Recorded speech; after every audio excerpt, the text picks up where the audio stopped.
Week 2 और आज है हमारे सेकेंड वीक का first day. This is Monday and 5 जुलाई और आज हम बात करेंगे एनाटॉमी एंड फिजियोलॉजी में आपको कौन कौन सी चीजें पढ़नी है और कौन कौन सी चीजें जो है वो हम अपने सिलेबस में कवर करेंगे। फर्स्ट वीक में हम काफी सारे टॉपिक्स जो है वो क्लियर कर चुके हैं।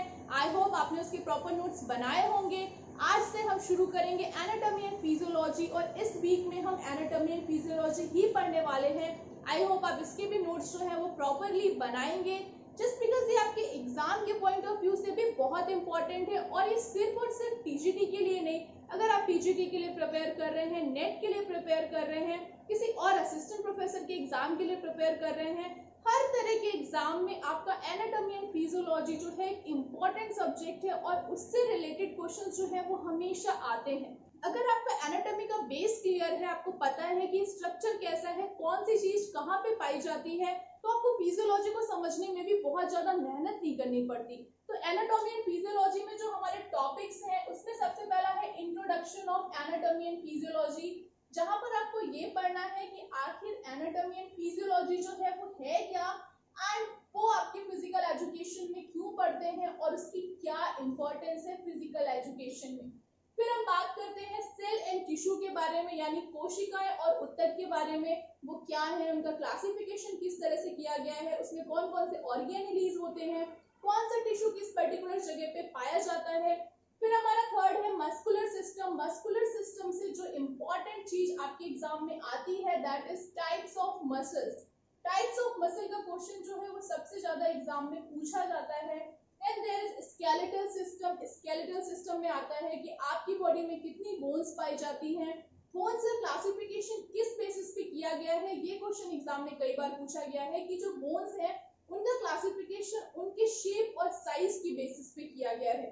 Then there is joints and their classification। आपकी बॉडी में कितने joints हैं, उनका क्लासिफिकेशन किस तरह से किया गया है।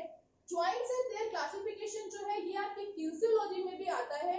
तो अगर आप फिजियोलॉजी पढ़ेंगे तो वहां भी आपको ये टॉपिक मिलेगा और यहाँ भी आपको ये टॉपिक जो है वो पढ़ना है। फिर नेक्स्ट आता है सर्कुलेटरी सिस्टम यानी परिसंचरण तंत्र, जिसमें आपको पढ़ना है ब्लड क्या है, उसका फंक्शन कैसे होता है, हार्ट क्या है, हार्ट में ब्लड का फ्लो किस तरह से होता है, ये सारी चीजें जो है वो आपको सर्कुलेटरी सिस्टम में पढ़नी है। Then there is digestive system, फिर उसके बाद है आपका रेस्पिरेटरी सिस्टम, फिर है आपका इंडोक्राइन सिस्टम जिसमें हम ग्लैंड्स के बारे में पढ़ते हैं, उसके बाद है आपका excretory system, then there is nervous system, फिर आएंगे आपके sense organs and the last one is effect of exercise on respiratory system and muscular system and circulatory system. यानी इन तीनों ही सिस्टम पे आपकी एक्सरसाइज या ट्रेनिंग का क्या इफेक्ट पड़ता है, इससे रिलेटेड क्वेश्चंस भी जो है वो एग्जाम में आते हैं, एक इंपॉर्टेंट टॉपिक है। तो आपके टोटल 13 टॉपिक्स है एनाटॉमी एंड फिजियोलॉजी में जो आपको इस पूरे हफ्ते में पढ़ने हैं। इसमें कई ऐसे टॉपिक हैं जिनके वीडियोस ऑलरेडी इस चैनल पे अवेलेबल हैं, जैसे जो इंट्रोडक्शन एनाटॉमी एंड फिजियोलॉजी है वो है। कुछ ऐसे टॉपिक्स हैं जिनके वीडियोस जो है वो नहीं अवेलेबल है, जैसे digestive system, endocrine system, excretory system, nervous system and sense organs. यानी 1 2 3 4 5 ये 5 ऐसे टॉपिक्स हैं जिनके वीडियोस जो है वो नहीं है, जो कि इस हफ्ते में हो जाएंगे। इसके अलावा यहाँ पर जितने भी टॉपिक्स हैं उन सब का वीडियो जो है वो ऑलरेडी चैनल पर अवेलेबल है, उसका लिंक आपको डिस्क्रिप्शन में मिल जाएगा, आप उसकी प्लेलिस्ट iTab से ले सकते हैं। So start preparing for anatomy and physiology, जो कि कई लोगों को तो बहुत टफ लगती है बट एक्चुअली में it is too much interesting. अपने आज के वीडियो में हम बात करेंगे डाइजेस्टिव सिस्टम के बारे में, फिर हम बात करेंगे डाइजेस्टिव सिस्टम यानी पाचन तंत्र के बारे में। तो उसमें हम सबसे पहले ये बात करेंगे कि उसके फंक्शंस कौन कौन से हैं डाइजेस्टिव सिस्टम के। तो आपके डाइजेस्टिव सिस्टम के 5 बेसिक फंक्शंस होते हैं। सबसे पहला है इंजेशन। इंजेशन का मतलब है इनटेक ऑफ द फूड, जो कि आप माउथ से करते हैं, दैट इज इंजेशन। सेकेंड है डाइजेशन। डाइजेशन जो है वो 2 तरह से होता है, एक है मैकेनिकल और दूसरा है केमिकल। मैकेनिकल डाइजेशन का मतलब है जो खाने को हम चबाते हैं, उसको च्यू करते हैं और हमारे स्टमक में जो फूड की चर्निंग होती है वो दोनों आते हैं आपके मैकेनिकल डाइजेशन में। और जो भी हमारी बॉडी से एंजाइम सीक्रेट होते हैं और वो जाके आपके फूड में मिलते हैं और उसमें केमिकल रिएक्शंस होते हैं, दे आर केमिकल डाइजेशन। उसके बाद सीक्रेशन, हमारी बॉडी में बहुत सारे एंजाइम्स जो हैं वो हमारा डाइजेस्टिव सिस्टम सीक्रेट करता है, सो दैट इज सीक्रेशन। फिर चौथा फंक्शन है एब्जॉर्प्शन, जो भी हम खाते हैं उससे न्यूट्रिएंट्स को एब्जॉर्ब करना is called absorption. And the last one is elimination, यानी आपने जो भी खाया है और जो भी आपका अनडाइजेस्टेड फूड है वहां से न्यूट्रिएंट्स, वाटर सब कुछ एब्जॉर्ब करने के बाद अनडाइजेस्टेड फूड जाता है हमारी बॉडी से बाहर, and that is called elimination. यानी हमारे डाइजेस्टिव सिस्टम के 5 बेसिक फंक्शन है: ingestion, digestion, secretion, absorption and elimination. उसके बाद बात करें कि डाइजेस्टिव सिस्टम में कौन कौन से ऑर्गन्स होते हैं, तो 2 तरह से ऑर्गन्स होते हैं हमारे डाइजेस्टिव सिस्टम में। एक होते हैं गैस्ट्रोइंटेस्टाइनल ट्रैक्ट, जीआई ट्रैक्ट, जो आपके माउथ से लेके एनएस तक जाता है, दैट इज जीआई ट्रैक्ट। और इसके बाद होते हैं इसमें एक्सेसरी ऑर्गन्स, वो ऑर्गन्स जो एक्चुअल में डाइजेशन के जीआई ट्रैक्ट में तो नहीं आते बट वो आपके डाइजेशन में हेल्प करते हैं, उनको हम कहते हैं एक्सेसरी ऑर्गन्स। तो आपके जो गैस्ट्रोइंटेस्टाइनल ट्रैक्ट में जो चीजें आती हैं वो है आपका माउथ। इसके बाद जो चीज नहीं आती है या फिर जो उसको एड करती है, हेल्प करती है, वो है आपका टीथ, टंग, सैलिवरी ग्लैंड। फिर आपका खाना जो है वो माउथ से जाता है आपके ओइसोफेगस में, जो आपके जीआई ट्रैक्ट का पार्ट है। फिर वहां से जाता है आपके स्टमक में, स्टमक के बाद आता है आपके स्मॉल इंटेस्टाइन में, और यहाँ पर लीवर, गॉल ब्लैडर, पैंक्रियाज, ये सब है आपके एक्सेसरी ऑर्गन्स। फिर यहाँ से खाना जाता है आपके लार्ज इंटेस्टाइन में, फिर जाता है रेक्टम में और एनएस से बॉडी से बाहर। तो ये है आपके डाइजेस्टिव सिस्टम में किस तरह से जो खाना है वो शुरू से अंत तक जाता है। इसके बाद हम बात करेंगे कि जो भी ऑर्गन्स हैं वो हर एक ऑर्गन काम कैसे करता है, कौन कौन से एंजाइम होते हैं, एंजाइम जो है वो किसको ब्रेक डाउन करते हैं, ब्रेक डाउन के टाइम कौन से केमिकल रिएक्शंस होते हैं, ये सारी चीजें हम एक एक करके डिस्कस करेंगे। फिर बात करेंगे सबसे पहले ऑर्गन की, दैट इज माउथ। तो माउथ में आपका क्या होता है, सबसे पहली चीज है कि माउथ से आपका फूड जो है वो एंटर होता है, यानी जो इंजेशन है वो आपके माउथ से शुरू होता है। फिर जो आपका माउथ है वो आपके खाने को इतना एरिया प्रोवाइड करता है ताकि जो वहां पे खाना है उसकी प्रॉपर च्यूइंग हो सके। फिर हमारे माउथ में क्या क्या चीजें होती हैं, माउथ में 3 और चीजें होती हैं। उसमें सबसे पहला है टीथ। टीथ का काम है कि वो खाने को काटने, चीरने, उसे क्रश करने, ग्राइंड करने के काम आता है। टीथ जो है वो 2 तरह से होते हैं, एक होते हैं टेम्परेरी जिन्हें हम प्राइमरी टीथ कहते हैं, एंड दूसरे होते हैं परमानेंट जिसे हम कहते हैं सेकेंडरी टीथ। तो जो आपके प्राइमरी होते हैं वो 20 होते हैं, जिसमें प्री मोलर नहीं होता है, इंसीजर होता है, कैनाइन होता है और मोलर होता है, जिसमें सिर्फ 20 टीथ होते हैं। और जो सेकेंडरी है या फिर परमानेंट है वहां पर आपके प्री मोलर भी आ जाते हैं, तो हो जाते हैं आपके टोटल 32 दांत। फिर यहाँ पे बात आती है टंग की। जो टंग है वो क्या करती है, सबसे पहली चीज है कि जो टंग है उसमें टेस्ट बड्स होते हैं जिससे आप खाने का टेस्ट ले पाते हैं। तो पहली चीज है कि वो खाने का टेस्ट लेने में आपको हेल्प करती है। दूसरी चीज है कि वो आपको बोलने में हेल्प करती है, अगर टंग नहीं होगी तो हम बोल नहीं पाएंगे। फिर जो है हमारी जो टंग है वो खाने को मिक्स करने में काम करती है, यानी जो दांत हमारे खाने को च्यू करते हैं, टंग जो है उसको प्रॉपर मिक्सिंग का काम करती है ताकि आपके फूड में जो सलाइवा है वो मिक्स हो जाए। अब ये सलाइवा कहाँ से आता है, ये आता है आपके तीसरे ऑर्गन से, that is salivary gland. Salivary gland एक तरह का एक्सोक्राइन ग्लैंड है। एक्सोक्राइन ग्लैंड मतलब ऐसे ग्लैंड जो कि सीक्रेशन ब्लड में डायरेक्ट नहीं करते हैं, आउटसाइड करते हैं। तो ये आपकी ओरल कैविटी है जहां पर जो आपका सैलिवरी ग्लैंड है वो सीक्रेट करता है सलाइवा। जो सैलिवरी ग्लैंड है उनके 3 पेयर्स है। वैसे तो बहुत सारे सैलिवरी ग्लैंड जो है वो हमारे माउथ में होते हैं, बट जो 3 इंपॉर्टेंट है या फिर जो बड़े हैं उसमें सबसे पहला है पैराटॉइड। एक पैराटॉइड ग्लैंड होता है जो सबसे ऊपर दिख रहा है, इसको हम कहते हैं लार्जेस्ट ग्लैंड तीनों में। फिर दूसरा है सबलिंगुअल और तीसरा है सबमैंडिबुलर, और ये दोनों होते हैं यहाँ पर आपकी टंग के नीचे के साइड होते हैं, ये दोनों जो सैलिवरी ग्लैंड होते हैं। फिर जो आपका सैलिवरी ग्लैंड है वो सलाइवा प्रोड्यूस करता है। जो सलाइवा है उसमें एंजाइम होते हैं, वो एंजाइम जैसे टाइलाइन और सैलिवरी अमाइलेज जो कि आपके खाने में जो स्टार्च है उसका ब्रेकडाउन करते हैं इनिशियल लेवल पे। जो आपके ब्रेकडाउन होता है वो आपके माउथ से शुरू हो जाता है, कार्बोहाइड्रेट यानी स्टार्च का इनिशियल ब्रेकडाउन जो है वो आपके माउथ से शुरू हो जाता है। जो सलाइवा है उसकी पीएच 6.5 से 7.5 होती है, ये क्वेश्चन एग्जाम के लिए इंपॉर्टेंट है। और जो आपका सलाइवा है उसमें 99.5% वाटर होता है और 0.5% ही उसमें वो डिसॉल्व सॉल्यूट होते हैं या फिर सेल्युलरी अमाइलेज होते हैं। फिर हम बात करेंगे कि आपका फूड जो है ओइसोफेगस में जाता है, वहां पर किस तरह से जो ओइसोफेगस है वो फंक्शन करता है। फिर बात करें ओइसोफेगस की, जिसको हम फूड पाइप के नाम से जानते हैं, तो जो खाना जब सोलो करते हैं या फिर उसे निगलते हैं तो उसके बाद जो हमारा फूड है या फूड बोलस जो है वो आते हैं ओइसोफेगस यानी आपके फूड पाइप में।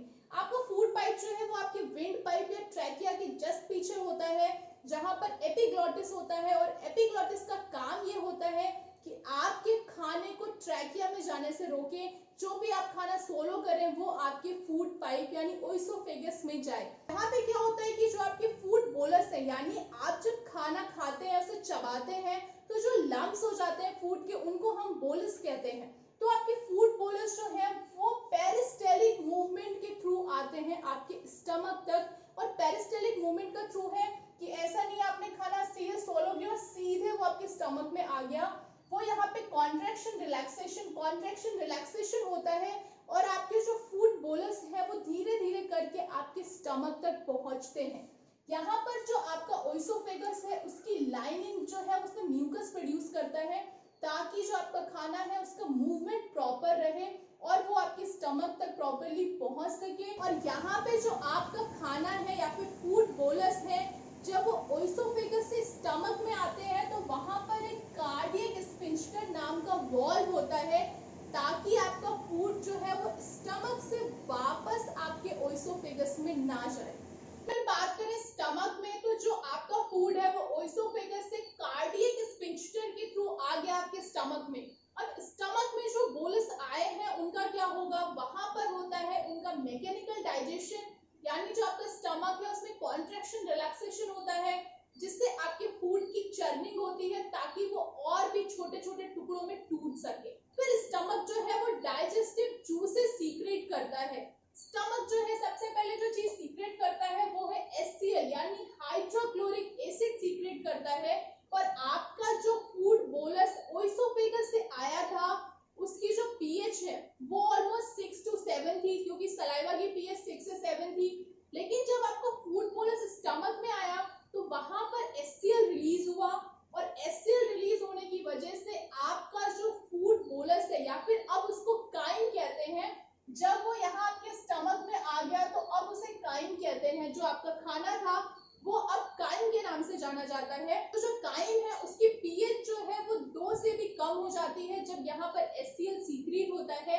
और HCl का काम क्या है कि जो भी आपके फूड में माइक्रोब्स है या फिर जो भी उसमें जर्म्स है उनको वो किल कर देता है। उसके बाद यहाँ पर म्यूकस में सीक्रेट होता है और म्यूकस का काम ये है कि स्टमक की लाइनिंग्स को, जो स्टमक की इनर लाइनिंग्स है उसको HCl के इफेक्ट से बचाए, वरना जो आपका स्टमक है वो HCl की वजह से खराब हो जाएगा। इसलिए वहां पर म्यूकस भी सीक्रेट होता है HCl के साथ में। फिर यहाँ पर कुछ और चीजें हैं जो सीक्रेट होती हैं जैसे कि पेप्सिन। पेप्सिन का काम ये है कि ये प्रोटीन को पेप्टाइड्स में चेंज कर देता है, यानी आपके स्टमक में जो है प्रोटीन और फैट का इनिशियल ब्रेकडाउन शुरू हो जाता है। हमारे कार्बोहाइड्रेट का इनिशियल ब्रेकडाउन जो है वो माउथ में शुरू हो गया था, क्योंकि वहां पे जो सेल्युलरी अमाइलेज थे उन्होंने कार्बोहाइड्रेट का ब्रेकडाउन किया था। और जब हमारा जो फूड है वो स्टमक में आता है तो वहां पर जो डाइजेस्टिव जूसेस सीक्रेट होते हैं वहां पर हो जाता है प्रोटीन और फैट का इनिशियल ब्रेकडाउन। तो प्रोटीन जो है वो पेप्सिन के प्रेजेंस में पेप्टाइड में कन्वर्ट हो जाता है और जो लिपिड्स हैं वो लाइपेज के प्रेजेंस में फैटी एसिड में टूट जाते हैं। उसके बाद आपके स्टमक में एब्जॉर्प्शन भी होता है जो कि बहुत लिमिटेड एब्जॉर्प्शन होता है, लेकिन जो फैट सॉल्युबल मॉलिक्यूल्स होते हैं वो फैट में एब्जॉर्ब हो जाते हैं। उसके बाद जो आपका फूड है वो आपके स्टमक से जाता है स्मॉल इंटेस्टाइन में और यहाँ पे एक वॉल्व होता है उसका नाम है पाइलोरिक स्फिंक्टर, ताकि आपका जो काइम स्मॉल इंटेस्टाइन में जा रहा है वो वापस से आपके स्टमक में ना जाए। स्मॉल इंटेस्टाइन में जो हमारा होते हैं, तो पहले हम वो पढ़ लेते हैं, फिर बात करेंगे कि स्मॉल इंटेस्टाइन में किस तरह से हमारा काइम का फंक्शन होता है। तो यहाँ पे सबसे पहली चीज है पैंक्रियाज। पैंक्रियाज जो है वो एक एंडोक्राइन ग्लैंड है, यानी वो हार्मोन रिलीज करती है हमारी बॉडी के लिए। तो जो पैंक्रियाज है वो क्या करता है, उसका जो काम है वो 98% पैंक्रियाटिक जूस और बाइकार्बोनेट आयन जो है वो प्रोड्यूस करता है। पैंक्रियाटिक जूस है वो हमारे फूड का ब्रेक डाउन करते हैं न्यूट्रिएंट्स में, लाइक जो हमारा कार्बोहाइड्रेट है उसको ब्रेक डाउन करते हैं ग्लूकोज में, ताकि हमारी बॉडी जो है उसको एब्जॉर्ब कर सके। फैट का ब्रेक डाउन करते हैं, प्रोटीन का ब्रेक डाउन करते हैं। तो जो ये 98% पैंक्रियाटिक जूस है ये स्मॉल इंटेस्टाइन में जाते हैं और वहां पर जो हमारा फूड है उसमें carbohydrate, fat, vitamin, minerals in सब का ब्रेक डाउन करते हैं, ताकि हमारी बॉडी उसको एब्जॉर्ब कर सके। फिर दूसरा है यहाँ पर बाइकार्बोनेट आयंस। जो हमारा फूड है स्टमक से जब जाता है स्मॉल इंटेस्टाइन में, तो जब वो स्टमक में है तो उसकी पीएच जो है वो 2 से कम है, यानी उसकी पीएच जो है वो एसिडिक होती है। तो यहाँ पर जो बाइकार्बोनेट आयन है वो बेसिक है, जब वो आपके काइम से मिक्स होता है तो वो उसकी पीएच को फिर से 6 से 7 के बीच में मेंटेन कर देता है। तो ये काम है बाइकार्बोनेट आयन का, जो कि आता है आपके पैंक्रियाज से। उसके बाद जो बचा 2% वो सीक्रेट करता है इंसुलिन, और इंसुलिन का काम है हमारी बॉडी में कार्बोहाइड्रेट का मेटाबॉलिज्म करना और ब्लड शुगर को कंट्रोल करना। यहाँ पर एक और चीज है, जो पैंक्रियाटिक आइलेट्स होते हैं उसमें 4 तरह की सेल्स होती हैं, पर जो 2 इंपॉर्टेंट है वो ये अल्फा सेल्स और बीटा सेल्स। अल्फा सेल जो है वो ग्लूकागॉन सीक्रेट करती है, मतलब जब हमारी बॉडी में जो ब्लड शुगर है वो कम हो जाता है तो हमारी बॉडी में अल्फा सेल्स जो है वो काम करती है, ताकि जो शुगर लेवल कम हुआ है उसको वो मेंटेन कर सके। और जब हमारी बॉडी में ब्लड शुगर बढ़ जाता है तब हमारी बॉडी में बीटा सेल्स काम करती हैं, वो काम करती हैं इंसुलिन को सीक्रेट करने का। फिर जो डेल्टा सेल्स होती हैं, यानी जो तीसरी टाइप की सेल है, उसका काम है अल्फा और बीटा सेल को सीक्रेट करना और उनका सीक्रेशन जो है उसको स्टॉप करना। फिर बात करें लीवर की, तो लीवर का जो मेन काम है वो कार्बोहाइड्रेट मेटाबॉलिज्म का है। ये क्या करता है, ग्लूकोज को ग्लाइकोजन में कन्वर्ट कर देता है और फिर ग्लाइकोजन को ग्लूकोज में करता है। ऐसा ये इसलिए करता है ताकि ये हमारी बॉडी में जो ग्लूकोज है उसको स्टोर कर सके इन फॉर्म ऑफ ग्लाइकोजन। तो ये काम जो है वो लीवर का है। उसके बाद जो एक इम्पॉर्टेंट काम है वो ये कि वो बाइल सीक्रेट करता है, बाइल जूस या बाइल सॉल्ट जो है वो लीवर ही सीक्रेट करता है। उसके बाद क्या है कि यहाँ पर हमारा glucagon, ions, vitamin A, D, B12 ये सब भी जो है हमारे लीवर में स्टोर होती है। और जो हमारा लीवर है वो ब्लड रिजर्वोयर की तरह भी काम करता है, यानी वो ब्लड को भी स्टोर करके रखता है। फिर कई बार क्वेश्चन आ जाता है कि कौन सी सेल है जो कि बाइल जूस सीक्रेट करती है, तो दे आर हेपेटिक सेल्स। जो हेपेटिक सेल्स हैं वही बाइल जूस को सीक्रेट करती है। And then the next is gall bladder. जो गॉल ब्लैडर है वो यहाँ के नीचे होता है लीवर के। उसका काम है कि जो भी बाइल लीवर सीक्रेट करता है, यानी यहाँ से जो बाइल आया वो गॉल ब्लैडर उसको स्टोर करता है और ये सीक्रेट करता है बाइल कब, ये जो है वो बाइल सीक्रेट करता है इंटेस्टाइन में, स्मॉल इंटेस्टाइन में। तो ये है हमारे तीनों एसेसरी ऑर्गन्स जो एक्चुअल में हमारे डाइजेस्टिव सिस्टम में नहीं होते, बट ये हमारे डाइजेस्टिव सिस्टम के काम करने में हेल्प करते हैं। जो पैंक्रियाटिक जूस है वो हमारी बॉडी में न्यूट्रिएंट्स का ब्रेकडाउन का काम करती है और उसका जो मीडियम है वो एसिडिक से बेसिक में कन्वर्ट करती है। फिर वहां पे जो इंसुलिन हार्मोन सीक्रेट करता है हमारा पैंक्रियाज एज अ ग्लैंड काम करता है, और हार्मोन जो है वो काम करता है ब्लड शुगर कंट्रोल का। जो लीवर है वो काम करता है कार्बोहाइड्रेट मेटाबॉलिज्म का, और जो उसकी हेपेटिक सेल्स है वो सीक्रेट करती हैं बाइल, और जो लीवर बाइल सीक्रेट करता है वो जाके स्टोर होता है आपके गॉल ब्लैडर में, और गॉल ब्लैडर जो है उस बाइल को आपके स्मॉल इंटेस्टाइन में सीक्रेट करता है ताकि आपके फैट का इमल्सिफिकेशन हो सके। फिर बात करें स्मॉल इंटेस्टाइन की, तो जो हमारा फूड है वो स्टमक से आता है स्मॉल इंटेस्टाइन में, और वो जिस वॉल के थ्रू आता है उसे कहते हैं पाइलोरिक स्फिंक्टर, जिसके थ्रू जो हमारा काइम है वो आ गया स्टमक से स्मॉल इंटेस्टाइन में। तो जो काइम हमारे स्टमक से स्मॉल इंटेस्टाइन में आया है, तो जिस जगह से वो स्मॉल इंटेस्टाइन में एंटर करता है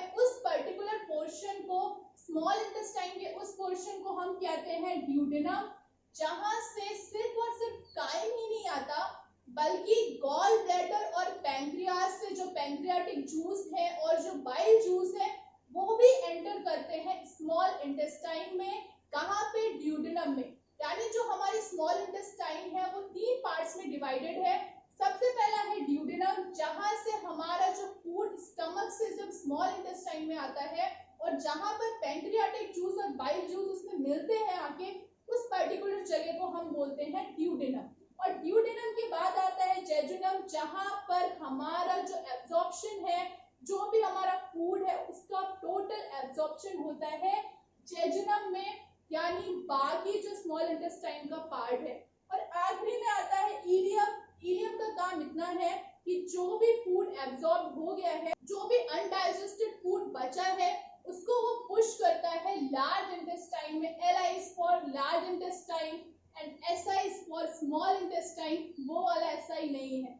so this is small intestine. Small intestine में आपके फूड का एब्जॉर्प्शन होता है, जो भी आपने फूड इनटेक किया है उसका कंप्लीट डाइजेशन और एब्जॉर्प्शन होता है आपके स्मॉल इंटेस्टाइन में। ये क्वेश्चन एग्जाम में कई बार आता है कि आपके डाइजेस्टिव सिस्टम का वो कौन सा पार्ट है जहां आपके फूड का टोटल डाइजेशन या फिर कंप्लीट डाइजेशन होता है। So that is small intestine. तो स्मॉल इंटेस्टाइन में अगर हम सिंपल भाषा में समझे, अगर हम बहुत ज्यादा जो केमिकल कंपाउंड नेम है उनकी बात ना करें, तो आपका जो कार्बोहाइड्रेट है वो अल्टीमेटली ग्लूकोज में कन्वर्ट हो जाता है, जो लिपिड्स हैं वो चेंज हो जाते हैं, यानी जो फैट्स है वो कन्वर्ट हो जाता है फैटी एसिड और ग्लाइसरॉल में, जो आपकी प्रोटीन है वो कन्वर्ट हो जाता है अमीनो एसिड में, और हमारी बॉडी जो है वो इनको ही एब्जॉर्ब करती है। जो कॉम्प्लेक्स फॉर्म है उसको हमारी बॉडी एब्जॉर्ब नहीं कर सकती, तो क्योंकि जो हमारा फूड है हमने जो लिया है उनके न्यूट्रिएंट्स का ब्रेकडाउन हो गया और वो अपने सिंपलर फॉर्म में आ गए कॉम्प्लेक्स फॉर्म से। तो अब ये सिंपलर फॉर्म जो है वो हमारी स्मॉल इंटेस्टाइन एब्जॉर्ब कर लेती है थ्रू विल्लाई। यानी जो हमारी स्मॉल इंटेस्टाइन है उसमें बहुत सारे हेयर लाइक प्रोजेक्शन है, विलेज हैं, जिनके थ्रू जो है ये सारे न्यूट्रिएंट्स एब्जॉर्ब हो जाते हैं और वो जाते हैं ब्लड में। तो यहाँ पर हमारे फूड का कंप्लीट डाइजेशन हो जाता है, और यहाँ पर इन न्यूट्रिएंट्स के साथ साथ जो चीज एब्जॉर्ब होती है वो है वाटर, इलेक्ट्रोलाइट्स और विटामिन एंड मिनरल्स जो है वो भी यहाँ पर एब्जॉर्ब होते हैं हमारे स्मॉल इंटेस्टाइन में। स्मॉल इंटेस्टाइन में जो भी एब्जॉर्प्शन होना था उसके बाद जो हमारा अनडाइजेस्टेड फूड बचा है या फिर जो काइम है, it's not food it's chyme, तो वो जाती है हमारे लार्ज इंटेस्टाइन में, और यहाँ पर होता है कोइकम। कोइकम वो जगह है जहां से हमारी स्मॉल इंटेस्टाइन जो है वो लार्ज इंटेस्टाइन से जुड़ी है, उस पर्टिकुलर जंक्शन को हम कहते हैं कोइकम। और उसके बाद हमारी जो लार्ज इंटेस्टाइन है उसको 4 तरह के कोलन में उसको डिवाइड किया है। तो जो ये वाला पार्ट है इसको हम कहते हैं असेंडिंग कोलन, ये वाले पार्ट को हम कहते हैं ट्रांसवर्स कोलन, इस पार्ट को कहते हैं हम डिसेंडिंग कोलन, और यहाँ पर इस जगह को कहते हैं सिग्मोइड कोलन।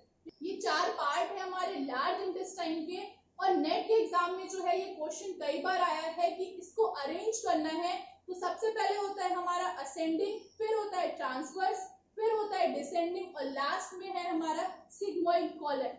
सिग्मोइड कॉलन के बाद जो भी हमारा फूड है या फिर जो भी हमारा काइम है उसका रीअब्जॉर्प्शन होता है, वहां पर वाटर का, इलेक्ट्रोलाइट्स का, विटामिन एंड मिनरल्स का, जो भी चीजें रह गई हैं वो यहाँ पर दोबारा रीअब्जॉर्ब होती है, और उसके बाद सिग्मोइड कॉलन से वो काइम जाता है रेक्टम में, और रेक्टम क्या करता है उस अनडाइजेस्टेड फूड को स्टोर करता है, और वो अनडाइजेस्टेड फूड एनएस के थ्रू हमारी बॉडी से बाहर चला जाता है।